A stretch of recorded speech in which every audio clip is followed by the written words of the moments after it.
আমাদের বাউড়া গ্রামের সেই বিখ্যাত বট গাছ। ছোটবেলায় আমরা খুব লাফালাফি করতাম এখান থেকে।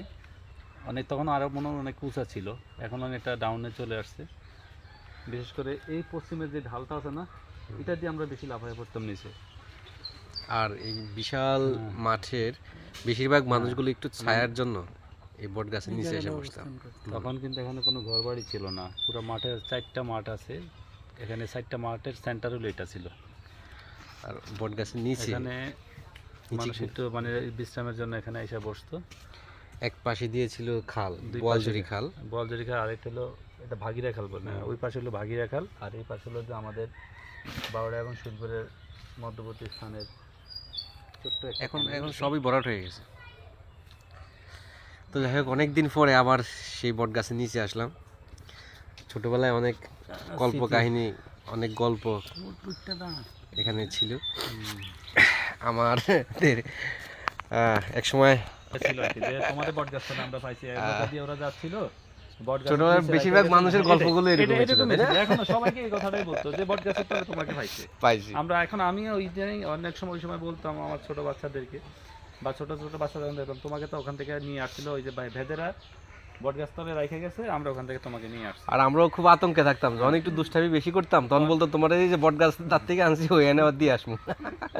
খুব আতঙ্কে থাকতাম। এখনকার ফুলাফাইন বিশ্বাস করতো না, স্মৃতি ডিজিটাল যুগের ফুলাফাইন।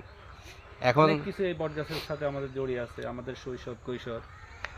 আর এই গাছটা অনেক ছড়ানো ছিটানো ছিল, তো ভয়ে অনেকেই রাত্রেবেলা এখানে আসতো না, কারণ জিন ভূতের বিষয়টা তখন বিশ্বাস করতো।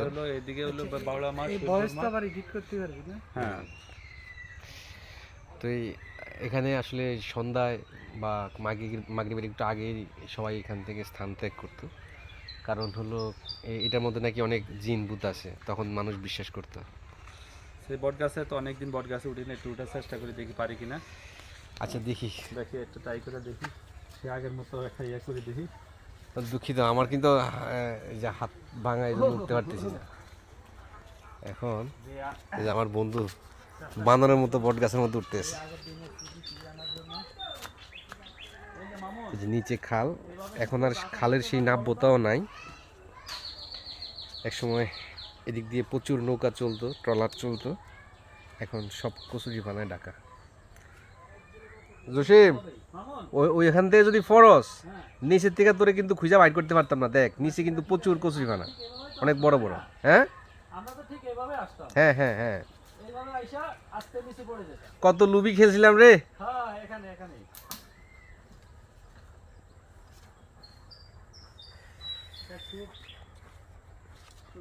এটা এই বট গাছটা আমরা ছোটবেলায় যেরকম দেখেছিলাম এখনো ঠিক একই রকম আছে। এটা বয়স কত হবে জানি না, তবে মনে হয় শতবর্ষী বট গাছ, অনেক বয়স। আমার বাপ চাচা ওনারাও বলতেছে গাছ এরকমই দেখছি, বট গাছটা এখনো আমরা এরকম দেখতেছি।